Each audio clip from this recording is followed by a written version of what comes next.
never back up and you never retreat. You establish yourself really on the line of scrimmage, put your heels on the goal line at worst, and if they're going to throw the ball, make them throw it over your head because they're going to run out of space because of the back of the end zone. Never let a guy catch one in front of you. And Tampa Bay trots out there now. And that recipe on their last drive that resulted in a touchdown looked pretty good, so they'll be hoping to do that once more.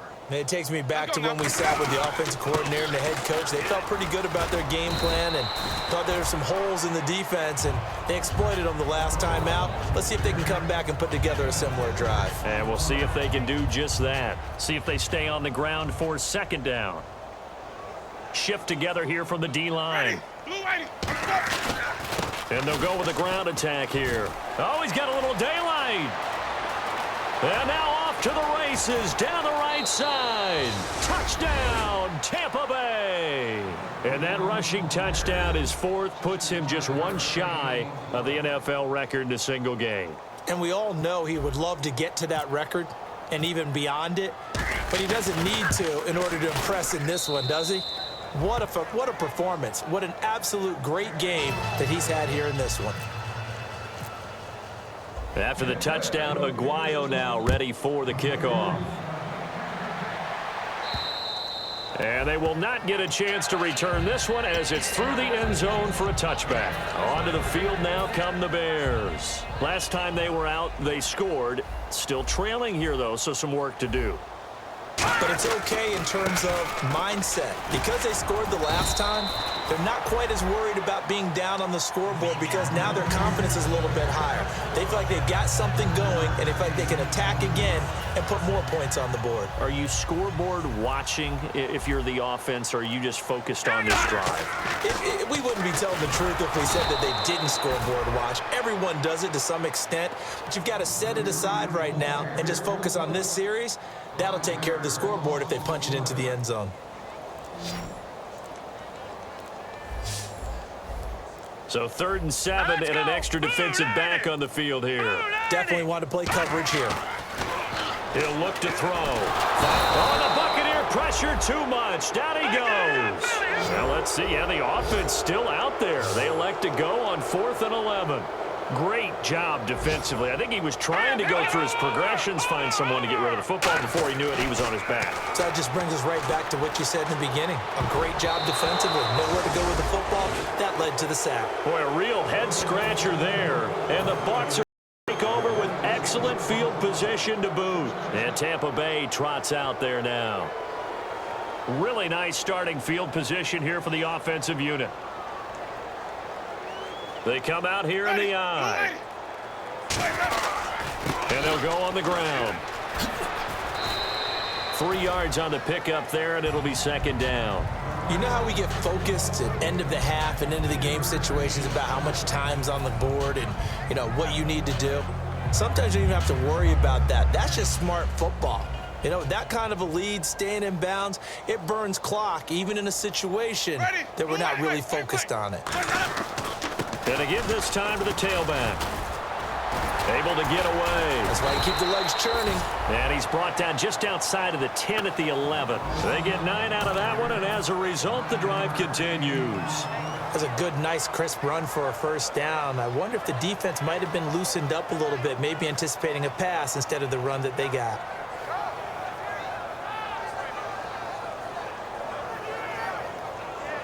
So the run gets them the first, and now they operate with a fresh set of downs.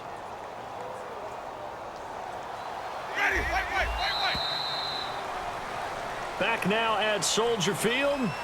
And this is a blowout so far as we get set for the fourth quarter. A very one-sided affair. So the offense has it 1st and 10.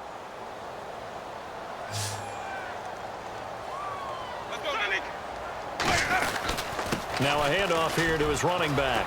Cut, and he's into the end zone. Touchdown, Buccaneers. And he just tied the NFL record on that 5th rushing touchdown. He's the 6th man ever to do that in a single game. And, partner, did you just say that he tied an NFL record there? Yes, sir. I mean, we're talking 5 touchdowns on the ground against an NFL-caliber defense. Is that good? I'd say that's fantastic. What a game for him. It really is something. We are watching quite the effort. The Bears offense now gets set to head back onto the field. And last time this unit was out here, costly turnover, and then that turned into 6 points. They've got to make amends. And how many times have we sat in meetings with coaches and they use the term complementary football? Offense take care of the defense, defense take care of the offense. That didn't happen on the last possession. This is a chance for them to pick themselves back up and help their team. Yeah, we'll see if they can recoup and recover. For a second there, I thought that might break big. Screen pass, looked like it was coming together, looked like there was an opening. Still, ended up with a solid game. They'll run it now out of the gun. Only a yard on the pickup there, and it'll bring up a third down. Well, I think we know by now that every run is not going to be broken and get all the way to the end zone. But these short ones still have their value. You can still set up the play action and throw the football. You control the clock because you have the ball and they don't. And often the physicality sets the tempo for the game. He hits White, complete. And he takes this one all the way across midfield into enemy territory down to the 40-yard line. A great job pulling that one in from a guy, as we know, who can really blaze. He's got a lot of speed. And that speed can work for him so many different ways. Sometimes he just takes off and goes and just runs past people. Sometimes he... And no escaping this time as he'll go down. They got him for a sack. Robert Mathis in there to sack him, and that is 10 for him now on the year. Let's go! From the shotgun, he'll look to throw. Oh, the ball comes out on the hit, but they'll say it's incomplete. We just saw another example of really good defensive football, which has led to the cushion that they have in this game. Got to him once again, knocked him on the ground, forced an incompletion. Yeah, they've set the tone. It's one thing to set the tone, another to come in here on the road and set the tone. They go screenplay to Langford. The screen good for 6, but it's not enough as it leads to a 4th down. They dialed up the screen pass on 3rd down, and for a second it looked like it was all going to come together, and they had a chance to pick up a 1st down, but the defense got there and finished it off. Here's Riley Dixon now as he's on to punt for Chicago.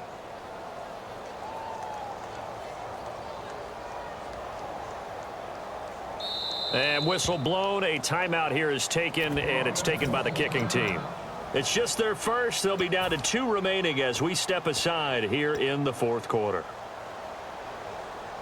Their already slim hopes are going to ride on this one. They'll go on 4th down. They isolate Jeffrey to the left side.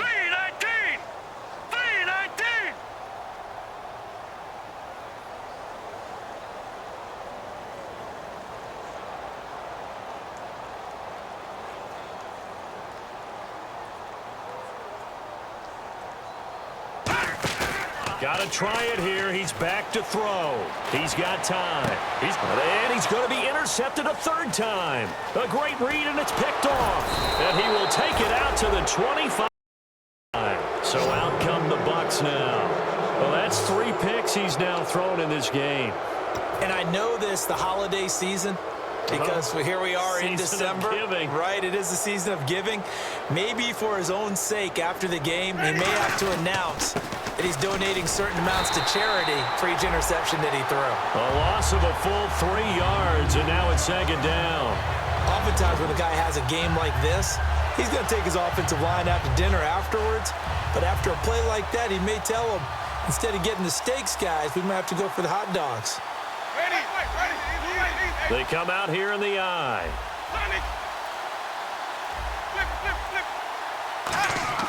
Now a 2nd down throw for Winston. And the hit jarred it loose.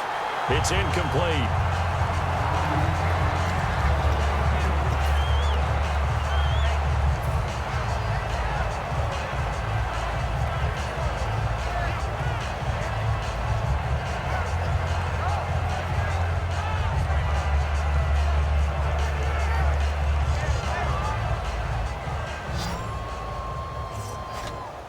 And the Bears in the nickel. No, wait, they're in the dime. 6 DBs out there on 3rd. Could play an exotic coverage. 3rd and long for Winston. And incomplete. The contact made the ball roam free and brings up 4th down. After watching him drop that slant, I can hear my old coach's voice ringing in my ears right now. You can't run with the ball until you catch it. Trying to get those rack yards before he secured it.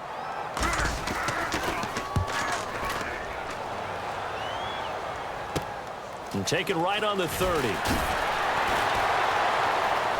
Whoosh. Spins past another. Oh, my man.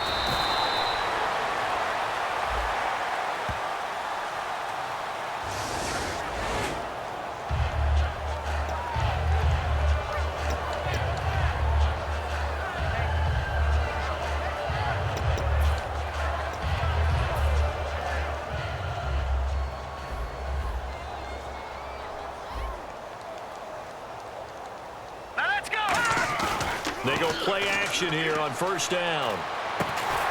Caught right side at Snead. And a nice gain of 21 yards. Really nice little connection there. They go with the corner route, and it works out well. And the best way to set up the corner route is to throw slants throughout the ball game so that when you're able to get back outside, the defender has to respect the inside game. The lone setback is Langford. He'll get the football here. Oh, nice spin. Oh, that brought back bad memories. Give him 9 on the carry that time, and they're set up with a 2nd and 1. Time for a break. Back to finish it off on EA Sports after this.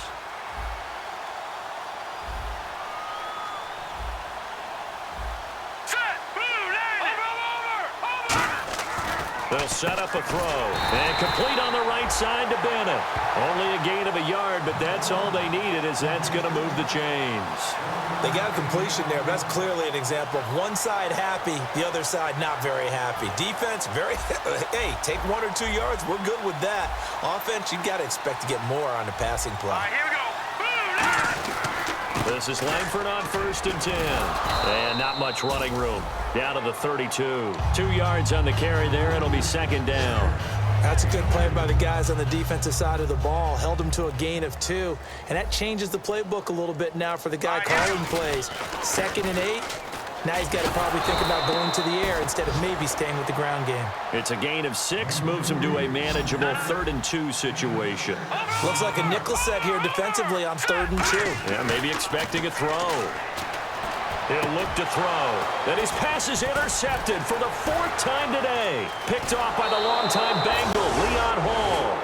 Well, this defensive pressure has been constant all game long. The pass rush, the coverage, they've all been excellent, and now they'll tack on an interception here as this one continues to slip just further and further out of hand.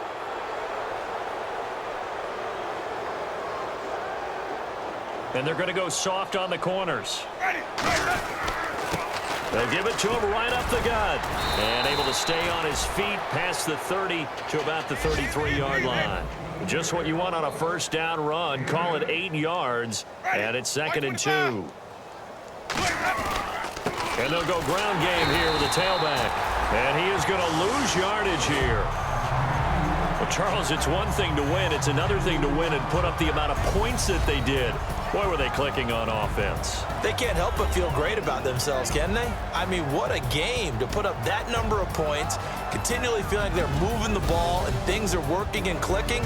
They think that they can bottle this and carry it with them. And as an offensive coordinator, you just don't think you can do anything wrong. Whatever you call, run, pass, it's all going to work. That's called being in the zone. So for the Bucs, they continue to make their case for the playoffs as they move to 9-3. And they'll head back home next week to take on the Buffalo Bills. Meanwhile, for the Bears, it was a win they needed to turn the season around, but instead, they fall to 5-7. And they will get a home date next week as they will take on the Dallas Cowboys.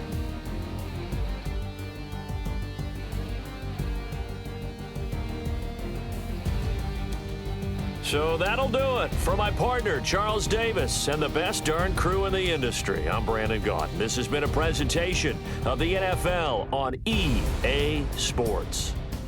With that, we say so long from Soldier Field.